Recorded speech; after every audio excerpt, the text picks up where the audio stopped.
So you've successfully avoided committing offense. In the hint for this video, now we have to successfully avoid committing offenses for this entire video. But that's okay. I fully believe that we are both capable of being more socially conscious than J.K. Rowling. Hopefully. Rejoice, everyone. We're back with another Sekhie Reacts to Fate. This week, Chevalier d'Eon. Yeah. Chevalier d'Eon. Just so people know, Chevalier is not a name. It is the title given to knights, or those who hold knighthoods, in the French court in this case. So Chevalier is Knight d'Eon. Chevalier d'Eon was born, supposedly, Charles d'Eon de Beaumont or Charlotte d'Eon de Beaumont. Speculation abounds. We'll talk about it in a little bit. So this is one of the most interesting stories about Revolutionary era France. D'Eon lived as a woman, and so we're going to refer to her by those pronouns, even though she might have been born a man. So she was born into a relatively poor family that was still part of the aristocracy. Her father was the director of the king's dominions and would later become the mayor of Tonnerre. I'm shaking so bad. I'm like shaking my phone because like my knee is shaking. Her mother was the daughter of the Commissioner General during the wars of Italy and Spain, and largely much of what we know about her early life comes from a combination of an essay written by Bram Stoker from his 1910 book Famous Impostors, obviously written significantly posthumously, and what may be a ghost-written autobiography called The Interests of the Chevalier d'Eon de Beaumont. And from these sources, we can basically surmise that the essence of her childhood was that she excelled in school, would eventually move to Paris around 1743 with degrees in civil and canon law from the College of, respectfully, my notes say the College of Missouri. I know that's not right. Mazarin. Somehow that moved to Missouri. I could see it. Yeah, it's not the worst. All right. Initially, d'Eon worked as a contributor to the Année Littéraire, which was like a collection of kind of critique and review that was published annually by a woman named Elie Catherine Freron. And it basically reviewed the literature that came out in France each year and like posted criticisms and stuff like that. And through her work here, she had published some political writings which began to attract notice with financial administrative questions that she posed in that writing, especially those that she posed by 1753.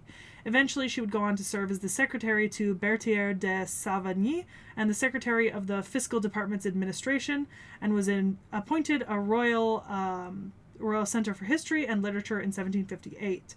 The most notable part of her life, and the one that we pay the most attention to, is her time as a spy. It said that in 1756 she joined a network called Le Secret du Roi, right, the King's Secret, which was sort of an extra spy network implied specifically by Louis XV, outside the knowledge and purview of his government. It is said that, according to d'Eon, she was sent with Chevalier Douglas, who's also known as Alexander Peter Mackenzie Douglas, the Baron of Kildon, on a secret mission to Russia to meet Empress Elizabeth and conspire against the Habsburg monarchy at the time. Obviously because Britain and France hate each other and have always hated each other and will always hate each other, according to history. There's no better way to say this. It's always Britain and France. Always you two. When we talked about Joan of Arc, Britain and France. When we talked about Napoleon, Britain and France. When we talked about like other French characters, Britain and France. It's always these two. It's like when you grab your two most misbehaving cats. You're like, it's always you two. Okay, so during that time, the English wanted to deny access to the Empress to the French. So d'Eon claimed to have passed as a woman successfully and traveled in disguise as Lady Leah de Beaumont and become a maid of honor to the Empress. Eventually, we do know that Chevalier Douglas did become the French ambassador to Russia, and D'Eon was the secretary to the embassy in St. Petersburg from 1756 to 1760, serving both Douglas and his successor. In 1760, at the end of her tenure, she returned to France and was granted a pension for her service. Going forward, we're just gonna make the commentary here because I'm not gonna say it every time. Every single time she does something good, she's granted a pension, right? The pensions get bigger. But like literally every single time I finish up a story about something she did, it's she was granted a new pension. She was granted a new pension. I don't know if these pensions were cumulative or if they just replaced the previous one. So I don't know that answer. I think they just replaced the previous one. But basically they kept upping her pension. A year later, she became a captain and fought in the later stages of the 7 Years' War. After the death of Empress Elizabeth, she was once again considered for further service in Russia, but instead appointed as secretary to the Duc de Nivernais and sent to London to help draft the treaty that would end the 7 Years' War. This was signed in 1763. She was given at the time the Order of St. Louis in that same year, becoming officially Chevalier d'Eon. While in London, she took charge of the embassy until a new ambassador was appointed, at which point she was demoted to the rank of secretary and essentially humiliated. Unfortunately, at this point, she was trapped between two different political factions, and she kind of wasn't in a good place with either of them. She would send a letter to the king claiming that she had suffered through an intended drugging at dinner, at which point the French requested to extradite her, but the British refused to let her be extradited from London. In an effort to save herself after this, she published a bunch of secret diplomatic correspondence in 1764, saving only the secrets that were kept by the king and the Secret du Roi organization. Altogether, this spot of trouble with the political factions that she was caught between essentially taught the French government to be very wary of her and what she knew, right? This was like a warning to the French government, like, fuck me over and I'll fuck you over. Through the 1760s, she remained a spy living in political exile in London, eventually becoming inducted as a Freemason in the later part of that decade. While she was in London, despite the fact that she often wore military uniform out and about the streets, a betting pool was started at the London Stock Exchange over her gender. The London Stock Exchange had a betting pool about her gender. And guess what? No one ever got paid out because they gave up. I think that's hilarious. What? Not sure if I should say that. What? Go for it. There are some people today that would, like, Kill to have that treatment where no one can tell. Yeah. Like, where you passed so well. Well, yeah, and she also refused to be examined, right? Like, people asked her if she would be examined, and she just refused. And she could, so she did.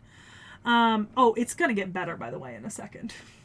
After Louis XV died in 1774, the Secret du Roi network that she was a part of was disbanded, and she then tried to renegotiate again, returning from exile.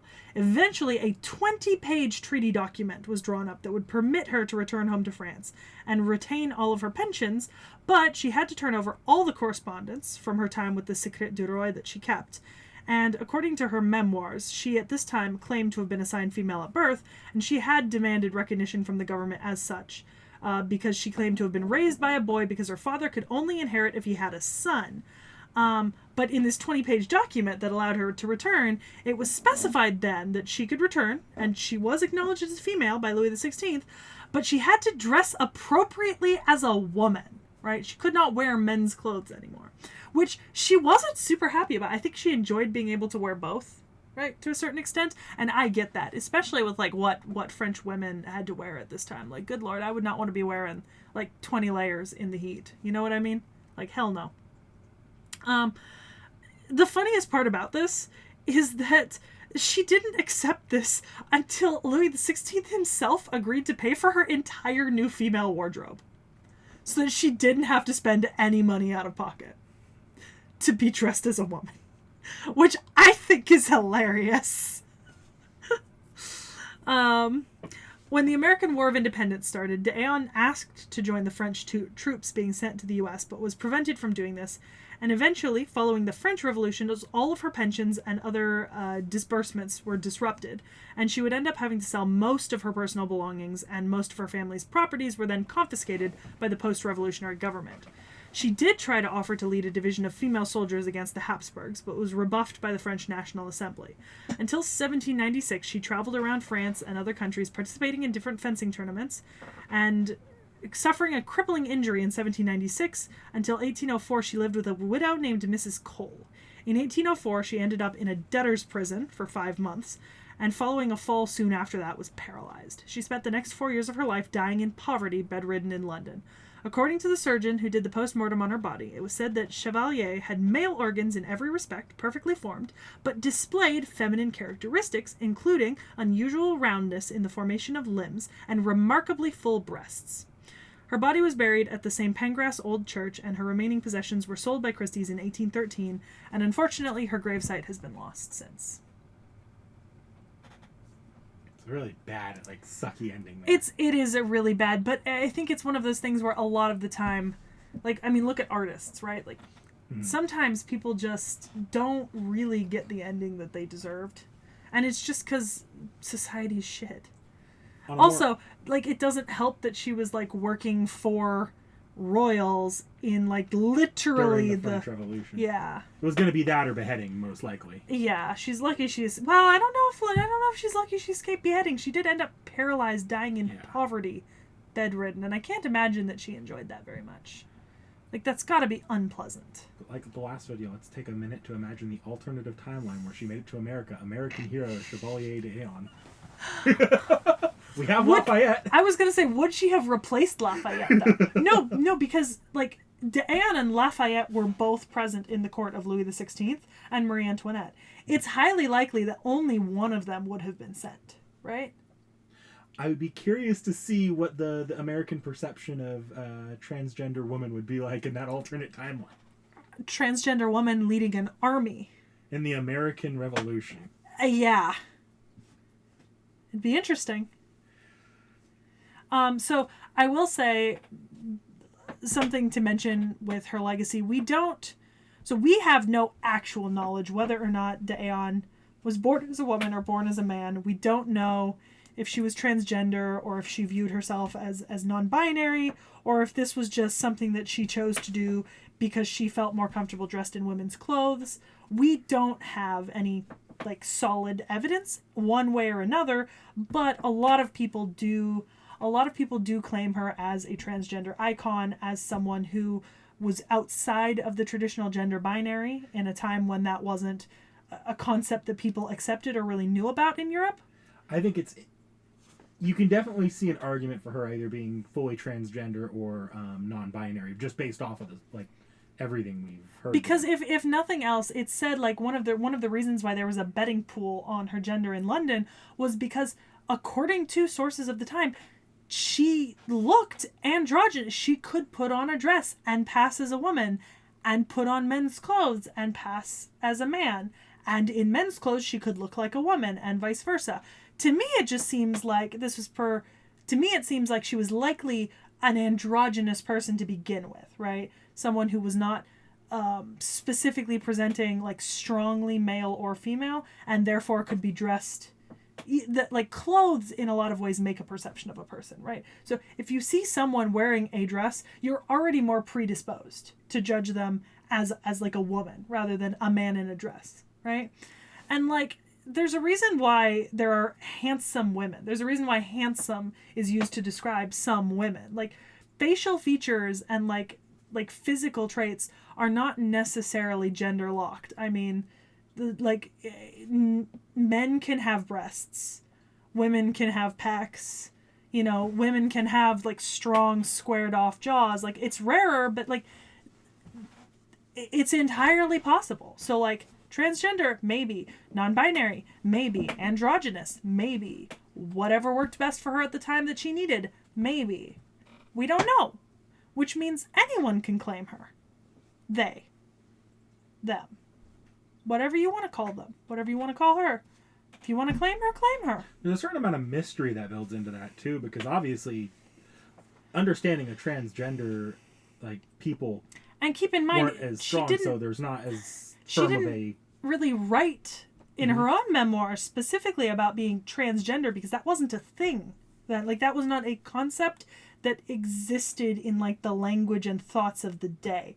Actually, several early concepts of transgender were coined after her death, with her as an inspiration by other psychologists and historians, right?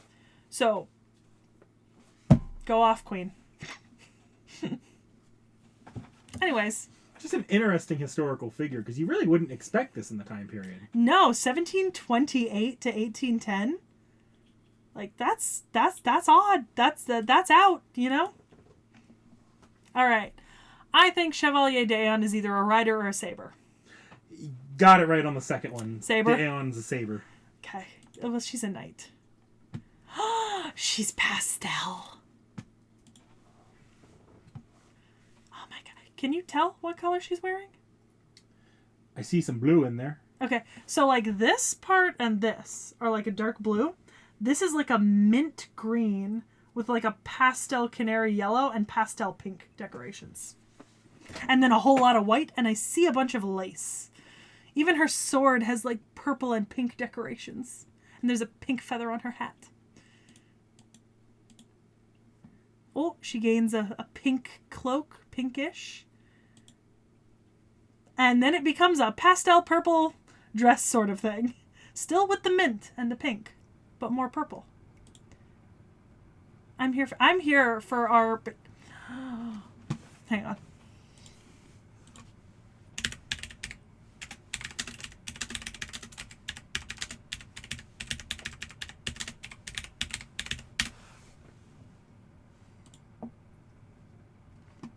No, not shopping. I want images. Not forums, images. Come on. It's giving Barbie and the Three Musketeers. It's giving Barbie and the Three Musketeers in their fancy little pastel outfits, and then they rip off their skirts to reveal that they are in short skirts for fighting. It's giving Corinne. I take it you like the design. I do. I think it's cute. Oh my god, she's so adorable. I knew you would like the April Fool's art. Look, never has a servant been so on point with my own preferred color palette. Like, Pastels. I love pastels. I do not have enough pastels. It is unfortunate. Pastels do not love me. So, ooh! What'd you catch? This outfit. We'll get back to that. Yeah. Is it a CE? Yes. Okay. Then I will not. So, D'Eon is summoned as a Saber class servant, and D'Eon has been in the game since launch, and generally seems to be just always within the French cohort of servants that always follow Marie Antoinette around, with her specifically serving as Marie Antoinette's most loyal retainer in Chaldea. Mm-hmm. Makes sense given the time period, of course, and being a knight. Regarding her gender, D'Eon is kept ambiguous in-game besides being female-presenting. D'Eon will act in the capacity of a gentleman when appropriate, and is one of the servants in both categories during Valentine's. Okay. But seems to lean mostly feminine. Regarding the biological sex, fate will refer to real history, but servants don't operate under those rules, so whether D'Eon is biologically male or female when summoned as a servant is kept entirely vague to everyone except D'Eon herself. I appreciate that. Good for her. Good for them. Does she prefer? Well, it says in Japanese she uses watashi, which is often... She? It's weird. It's simultaneously neutral while also being more effeminate. It's not... There's boku. Like, boku and watashi are the common ones. So in... Oh, and ore. Hang on. At risk of being somewhat offensive, it's she. Or, sorry, no. It's me. I won't be the one to respond to that, even though I've got, I know, but I'm making the joke. Yeah. You know. But I've always associated watashi with being slightly more feminine on the pronoun spectrum in Japanese. It is. Men do use it, and it's not like but when men use it, it's either because they're trying to be like more formal or more neutral. Yeah. Whereas in a more casual setting, oftentimes it's boku or ore. Yeah. Okay. By the way, I hope you know I don't have relationships.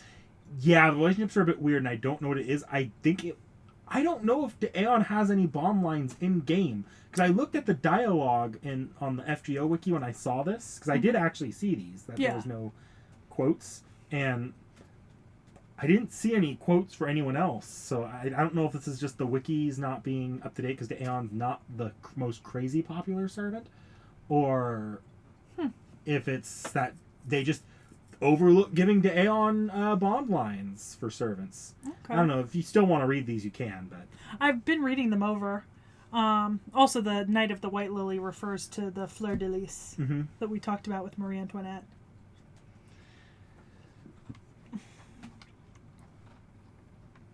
Wow, she's really everywhere. Sorry, she appears in both the Orleans chapter as well as the Agartha chapter. It's very, and I say this, it's very Three Musketeers core. It's very those giant brimmed hats with the plumes of feathers and the many buckled coats. And 90% sure that's the manga we read for the channel. I think, FGO one. Yeah, I think it is because I recognize it. But it's very Three Musketeers-esque. So Daeon is great with a sword because being a saber, we're not an archer here. Oh, of course. But also she possesses higher abilities in infiltration and espionage than is typically common in the saber class due to being a spy. Of course. Daeon is also considered amongst the game's faster servants. Oh, speedy. Okay, so I see Mind's Eye, beautiful appearance, self-suggestion, noble phantasm, Fleur de Lis. So Fleur de Lis, this noble phantasm is one of those ones that are more encapsulations of the servant's life, including multiple different aspects. If you want to click into it, we actually will have a couple images in there that won't just be. I did click in. Oh no, I mean the actual page on. Oh, okay. Yeah. Oh. Yeah, it's like they have manga panels there on it. Oh yeah. Okay. So there's actually two versions. The first one we have here is Swords Dance of the Falling Lilies. For this first one, or Fleur de Lis is just a swords dance, but it bewitches the opponent and deals mental damage to them. Mm-hmm. The second one's the one that's used in FGO itself, which is Gorgeous Splendor of Blooming Lilies. Thank you, because I definitely had a typo there because I say George's in my notes. This is another swords dance that this time stuns the opponents and is capable of affecting an entire camp of opponents at once. And then the third one is Profuse Blooming of Fluttering Lilies. Yeah, this one is just a stronger version of the last one? Yeah. Okay. That's what it says on here. Character designer is the same person. Fion Makume. I could have guessed that. They look so... If you put those two side by side, they'd look like siblings. Like 100%. I can see that. I've not seen Osaka Behime, I don't think. They don't look anything like. Or Himeko Osakabe. Isn't that just Himeko? Himeko Himeko. Osakabe. Osakabe. I can click into it, but it's not someone I know. Oh, it's Osakabe Hime. No, that's a different person. Osaka Behime, Himeko Osakabe. Should I click into it? No, don't. I will look this up. Okay, Nick next going to do some fact checking. Because they're listed as two different people. That was just my assumptions. They don't... Oh, okay. I can explain it. Himeko Osakabe is the Osakabe Hime from that id chapter we went over, and Dante's was transplanted into... One of the characters was transplanted into Osakabe Hime. We'll get to that when we get to Osakabe Hime. Alright. So I've got a Noble Phantasm and an arcade. Oh. I couldn't even see in the sprites before. I didn't notice. But she's in these cute little heels that match her costume and color. Oh my god. Oh, it's so cute. I love her. I love them. I love them so much.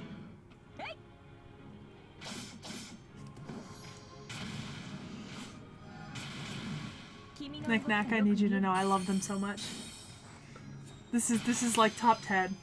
Top 10. It's the pastels. It's the pastel. But she's also just so small and cute. Oh my god. I love it. I love it.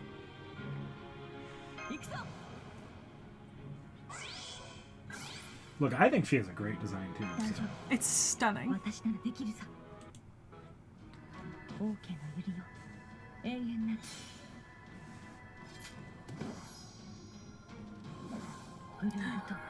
Blooming lily. That's right, beat the shit out of that fucking bastard. It was Giles de Rais. Ooh, I love the stained glass. Big fan.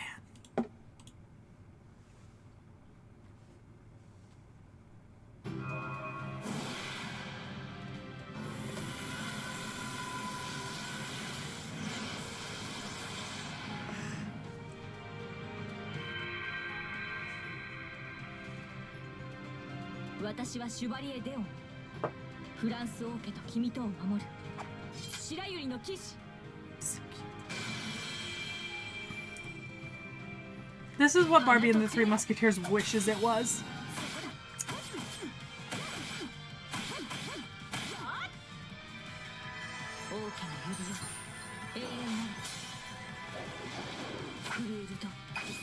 I love it! I love the arcade so much more than the FGO. FGO's animation was, it's not year 1 because it was an animation update, but it's around it's like pretty... year 2, 1.5 to 2. Yeah. Maybe 3.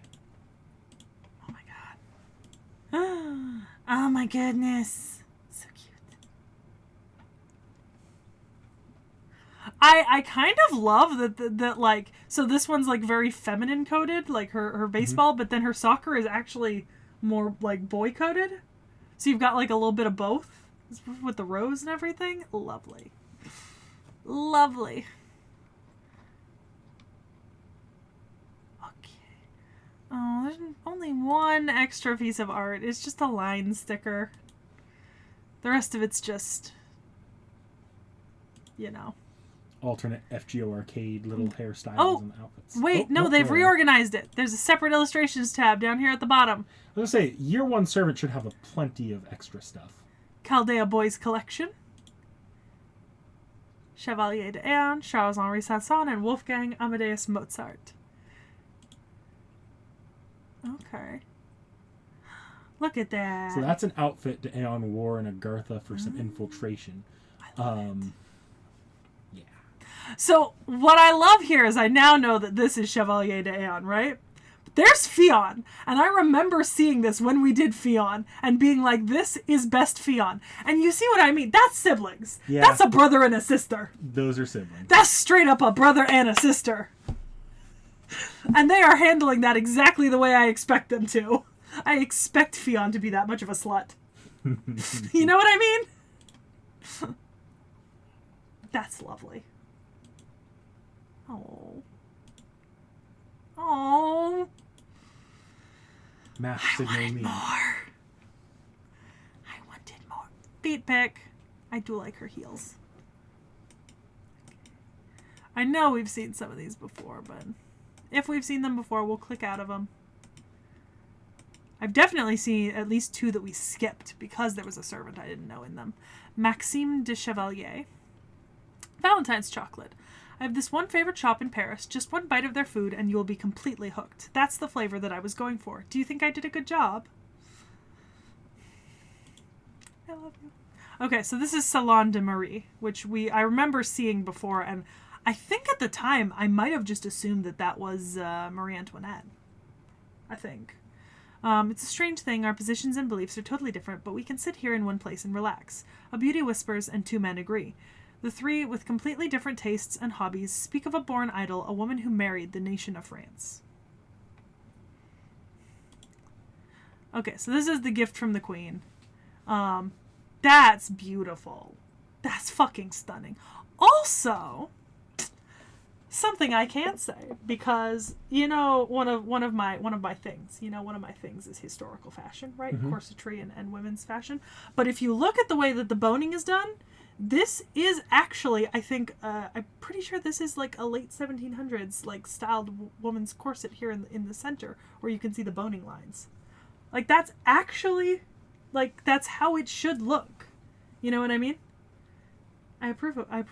I mean, it wouldn't go down that far into the dress. Like, it would have ended there, and there would have been, like, a second... But you can respect Second this layer? for being an exaggerated version of what's pretty historically accurate. But yeah, like, this whole front portion looks correct. A gift from the Queen of White Lily to Chevalier d'Eon. Let me give you something you really should be wearing, oh my wonderful knight. And it's just very pretty. The colors are stunning. Like, oh my god, the colors are stunning. I would wear that in a heartbeat. Okay, so she's the little blonde girl in the background here, but this is not really her CE, so we'll skip past it. A little fun with you. Oh, if those are their swords, those are really big marshmallows. That means it's a really big fire. Like they lit a bonfire and are roasting giant marshmallows on their swords. In the evening, you are called to a certain room. Next to a quietly crackling fireplace, d'Eon is standing with flushed cheeks, holding something out to you. A bonfire would have been best, but d'Eon hands you a toasted marshmallow on a stick. That is a whole ass rapier. That's like this. If it's this long, and like this much of it is taken up by marshmallow, that's a big marshmallow. Big marshmallow. Do you know how many times you could pull off the toasted bit and retoast that? Kind of wish I could try that. Right. Oh, that's a cute formal dress. An older one. Yeah, because this is what, second anniversary? Mm-hmm. Yeah, second anniversary, but I like it.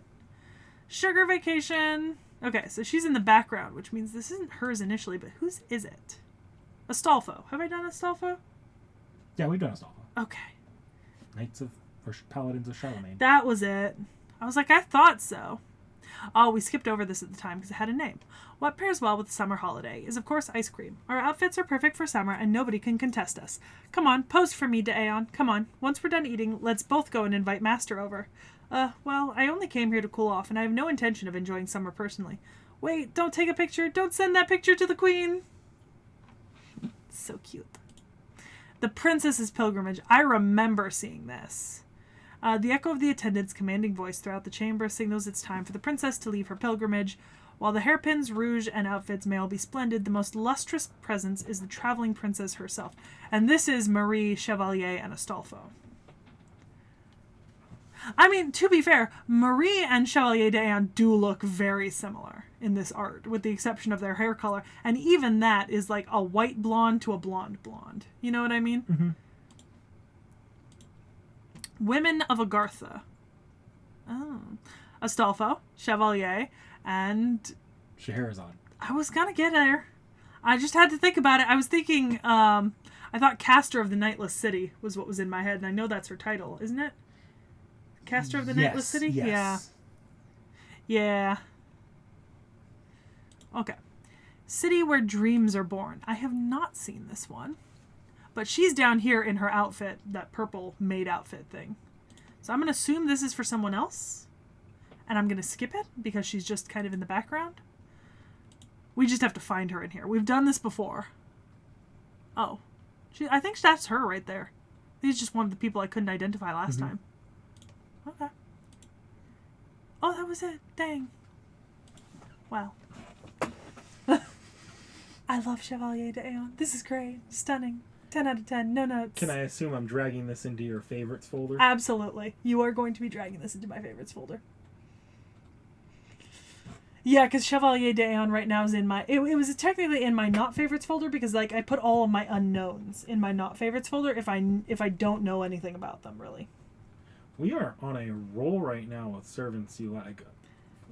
The last one you didn't like was Columbus, and that one we went in knowing you weren't going to like that one. But no I matter like what they Tell. did with it. You like Tell in From that the same one, though. video. I think when was the last servant I genuinely didn't like besides Columbus?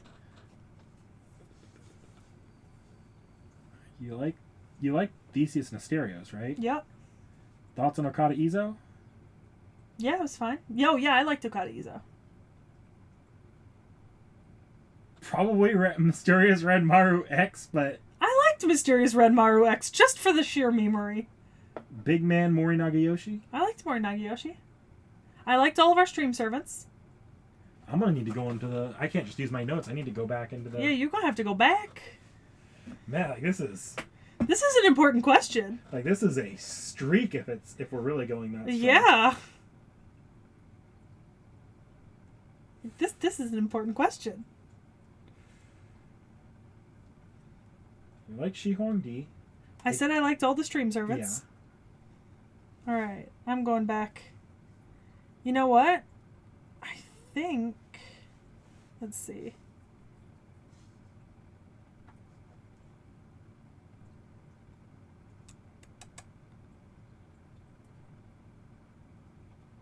I think I might know who it is. How far back is it? Real far. Like real fucking far. Like beginning of the year, middle of the year, or last year? Last year.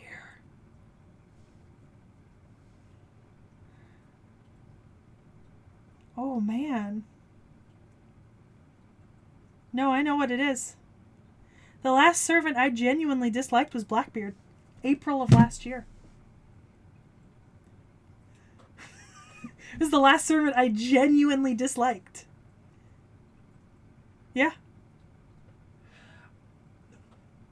Well, I don't know about you, but I have a hard time believing no matter what they do with this next character, unless they gender bend him, because, you know, Mahabharata. I think it would be very hard. Well, we'll see you next time.